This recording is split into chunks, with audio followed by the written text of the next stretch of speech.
And welcome back to the Daily Dribble podcast, guys. As always, I'm your host, Nick Zammit, here back for another action-packed episode. Now, I say it week in and week out, the NBA, there is never a dull moment. Whether that's on the court or off the court, the action has been coming fast and furious once again this week. So very, very excited to get into the episode momentarily. Before we do so, though, a big shout out to both Stadium Scene and The Cover. Those two networks continuing to do fantastic things for not only myself here at the Daily Dribble, but also a whole host of other content creators around Australia, New Zealand, the US, and Canada. So very, very appreciative of all their continued hard work and support of us here. Let's not stand on ceremony. As I said, a lot to get through today. I'm going to start first and foremost with a couple of quick odds and ends. When I say couple, it's a little more extensive than that. The injury ward has been filling up very, very quickly this week throughout the NBA, with injuries just at every turn. Essentially, it's been ridiculous. I think they're pretty well the only updates I've seen across the last week or so. So I'll quickly recap some of them, starting with CJ McCollum from the Pelicans. He's been diagnosed with a small collapse in his right lung. The Pelicans announced this during the week. No return date set as of yet, but hopefully it shouldn't be too extensive. That being said, it's a big loss for them. He's averaging 22 points a game this season, as well as the leadership he brings on court.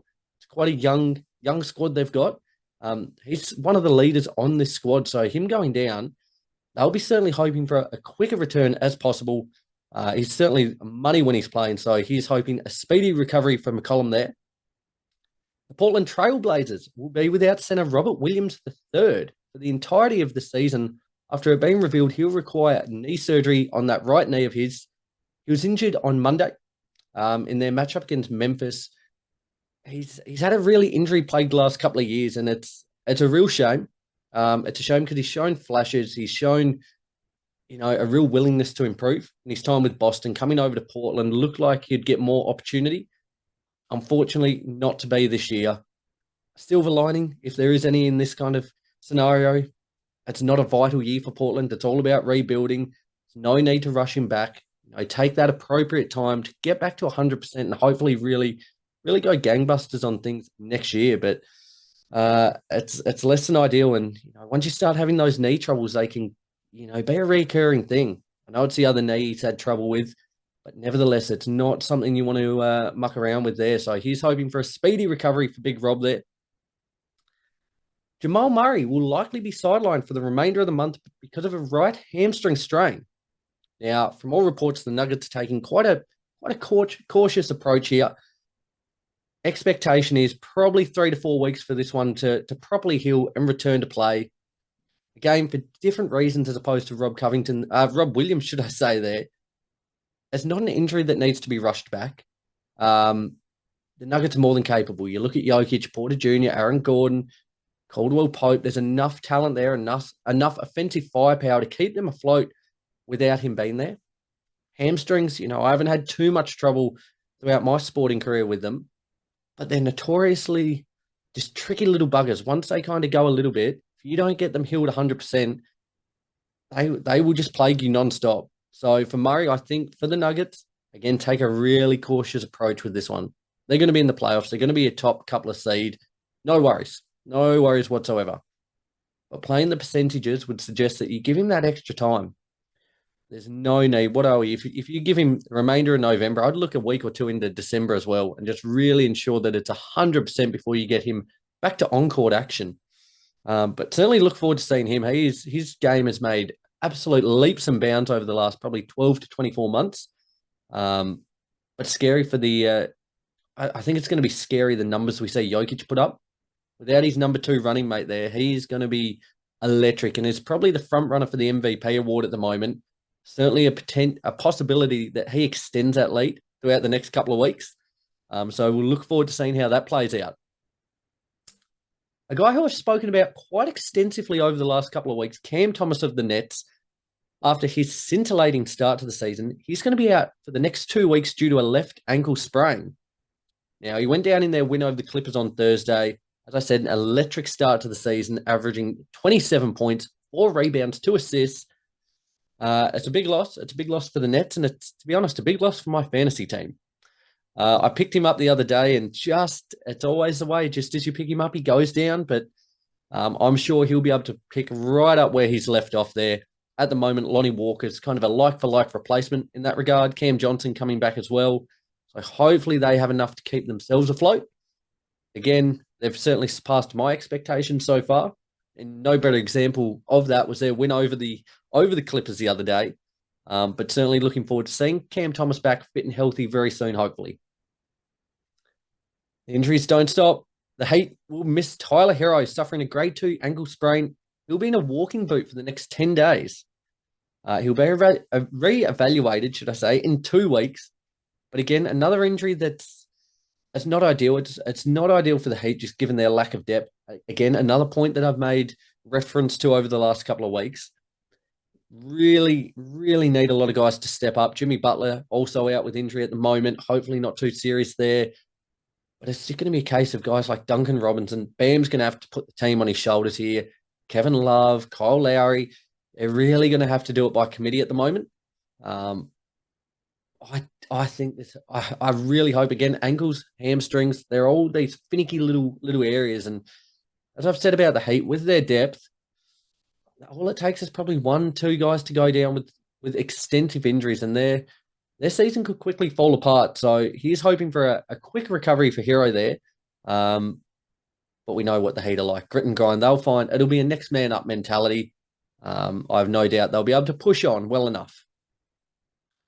The LA Clippers will miss center Mason Plumlee.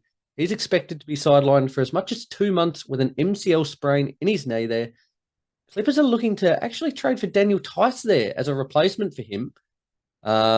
Again, not too big a loss, but a team that's sacrificed quite a bit of depth over the last couple of weeks, bringing James Harden in. They've still got enough talent there with Zubac kind of manning that big man role, so it's not all doom and gloom. But it's not ideal. I think Plumlee has been more than serviceable in his time with the Clippers there. Daniel Tice would be a very good like-for-like replacement there. So we'll keep you posted on if that move gets done or not. That ends a big week on the injury front. I've rattled through them pretty quickly, but some very notable names there. 2 other quick points I've got here. The Rockets are going to be sending their number 20 pick in this year's draft, Cam Whitmore, to the NBA G League for playing times and reps, apparently. Now, to be honest, I don't mind this. He's shown flashes, especially in that game against the Spurs. He had 17.6 steals earlier in the season. Yet the Rockets are traveling pretty well, and again, certainly well and truly everyone's expectations. They've just been, probably one of the more surprising teams in the league to start the season. Their dominant win over the Lakers was no better evidence of that. But with their roster improving considerably, bringing in more experience, Fred VanVleet, Dylan Brooks, there's less time for rookies. There's less time for these young guns. I don't mind a guy who's not getting game time to head back and hone his craft, continue to develop, get some really high-quality reps in with that G League team.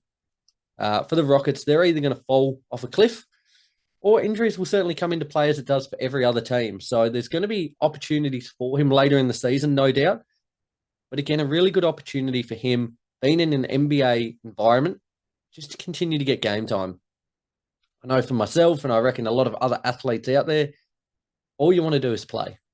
Whether it's the first string, second string, whatever the case may be, all you want to do is suit up. And for him, he's going to be able to really kind of show his entire array of moves, of tricks. And I quite like this. So for the G League, that's the next stop for Cam Whitmore. I don't think it'll be too long a stint, but certainly looking forward to seeing him back in the NBA when the opportunity comes. I'm sure he'll be ready. Okay, last point from odds and ends.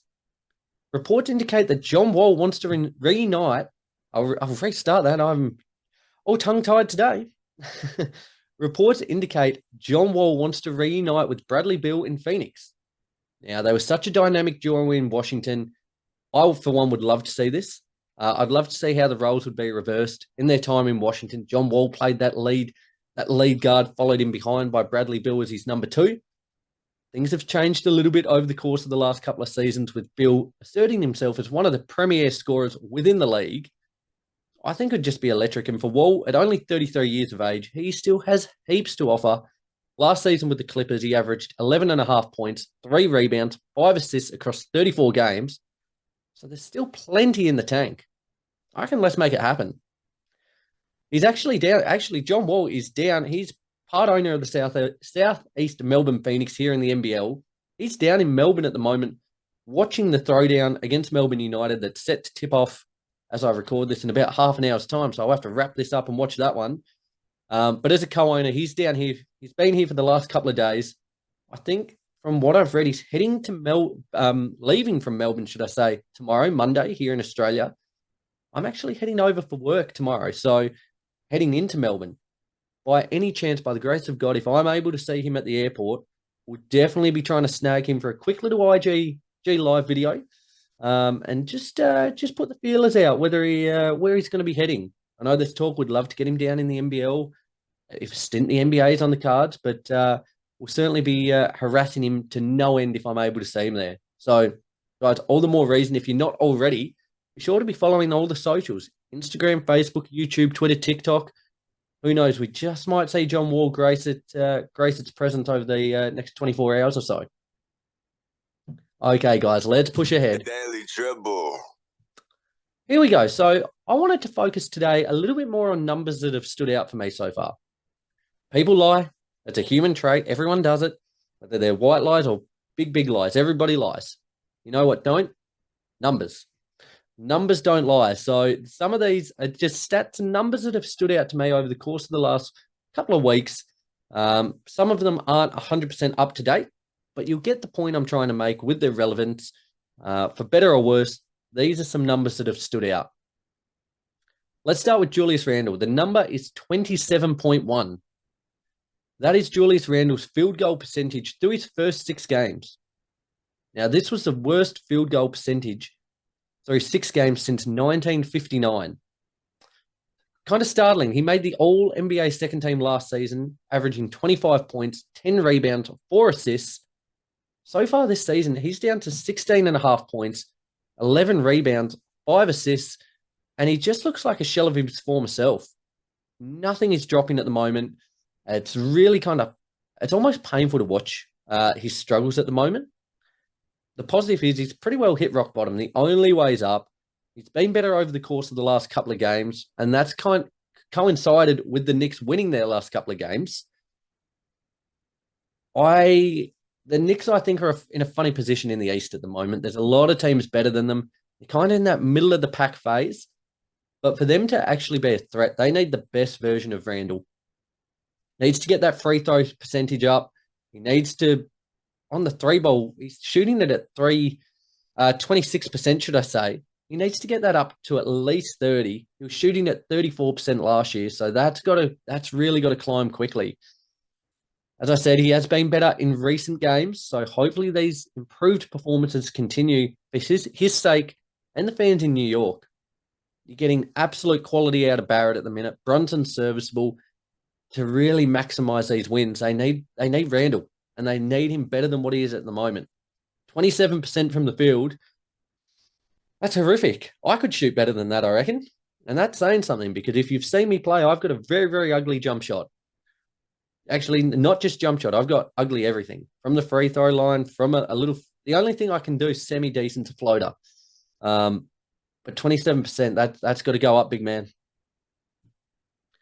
Okay, 2 numbers here for the next one. Plus 47 and minus 70. This is the differential between when LeBron is on the court and off the court for the Lakers. Now, I continue to say something to this effect nearly every goddamn week at this point, but they have got to stop asking so much of a bloke who's nearly 39. He continues to be the man, and it's kind of getting beyond the joke now. He simply cannot be that bad when he's not on the court. I spoke about it a couple of weeks ago that apparently he was going to be on a 30-minute cap per game. That's quickly gone out the window, because if they were playing by that point differential would be considerably worse. The Lakers are certainly having struggles to start the season. But what more can you possibly get out of this man? You're kind of getting blood out of a stone at this point. It's plus 47 and minus 70. That's a difference of 117 points. Who's going to be the guy? Is it AD? Again, he went down the other day. There's always a concern for injury when he's around. Austin Reeves went to the bench the other day in their win over the Suns, which I quite liked. Just to add a little more offensive spark plug off the bench, which they've been lacking lately. But who's it going to be? As a Lakers fan, I'm going to continue to track this week in and week out, but it's got to be better.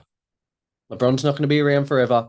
There needs to be players who are going to step up in the future, but also in the present. When he's not on the court, you cannot give away leads. You cannot give away commanding positions and blow it to high hell, which is what they're doing very regularly at the moment. So, got to be better. Minus 2.3. This is the Bucks' point differential.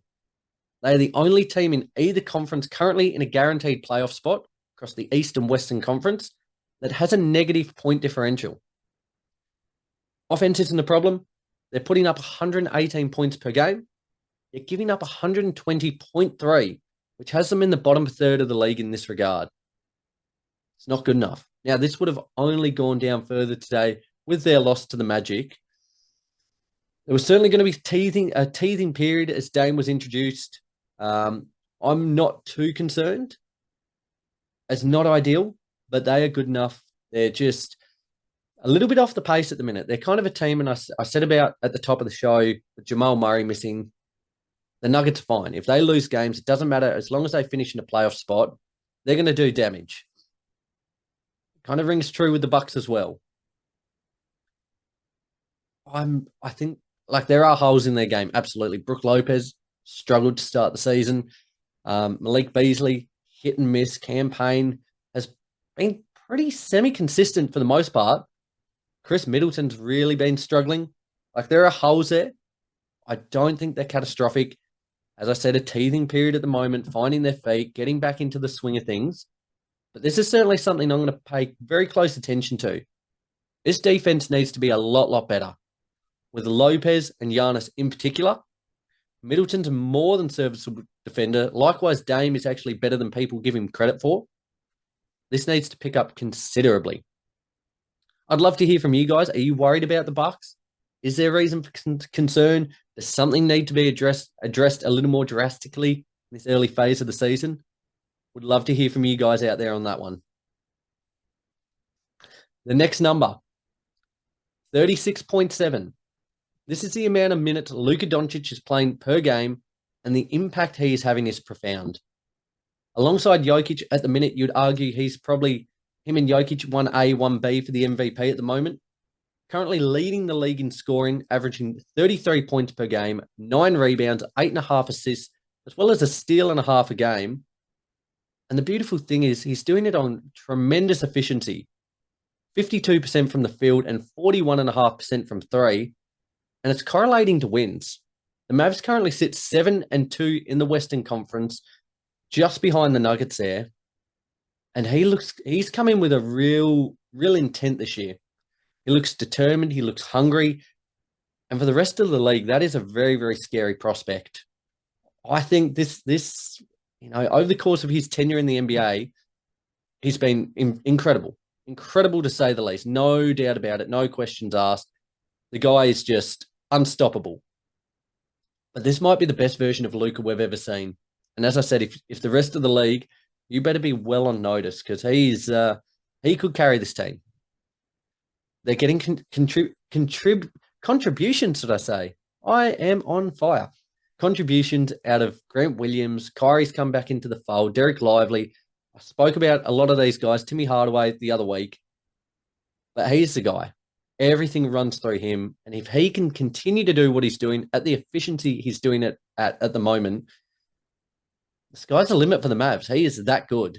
So watch this space. Nearly 37 minutes a game for Luka. And those minutes, what a talent. Let's go to my final number here that stood out to me. Is 7. 7 is Philadelphia's current win streak. Now, they currently top the East, looking like a genuine title contender. And it's almost been addition by subtraction. Kelly Oubre's come in. He's made an immediate impact there. Embiid once again playing at MVP level. And Tyrese Maxey as well has taken his game from star to arguably superstar. It's fantastic to see. I'm going to tie this in with another number. I lied. I said my last number was 7. I'm going to tie it in because we like numbers so much on this episode. I'm going to tie it in with another number. This season, James Harden has a plus-minus of -13 per game, ranking 452nd out of 455 players within the league. By losing him, they may have just elevated their ceiling. They're playing much better team ball, look a lot more cohesive, really look like they're enjoying each other's time on the court. Again, it's really dependent on how far Embiid can take them, but tell you what, I really think over the course of the last 5 years, they've definitely failed to deliver on expectations. Could this be the year? I don't think they're going to probably, I say this about a lot of teams, I don't think they're probably going to get a better opportunity. With the way the league's strengthening across the board, with some of the players they've got, I reckon this is their best chance. I'm excited for them. Currently a 7-game win streak. It'll be interesting to see how far that can go. But loving what I'm seeing from Philly at the moment. And losing James Harden might just have been the best thing for them. Guys, there wraps up a very short, sharp little episode there, recapping all the latest news from the NBA. As I say, week in and week out, the action and the news on court and off court is non-stop. So it is imperative to stay up to date with it all. Be following our socials, Instagram, Facebook, YouTube, Twitter, TikTok, as well as subscribing wherever you listen to the show, whether you listen to it on Apple Podcasts or Spotify, or whether you're watching this one on YouTube. Certainly appreciate all the continued support. I want to go, as I said, I want to go see what's happening with the throwdown now. Melbourne United, Southeast Melbourne Phoenix about to tip off, and he's hoping I can get a hold of John Wall tomorrow. Guys, till next week, have a fantastic week. Enjoy everything that basketball has to offer. I can't wait to speak to you again soon. See you later.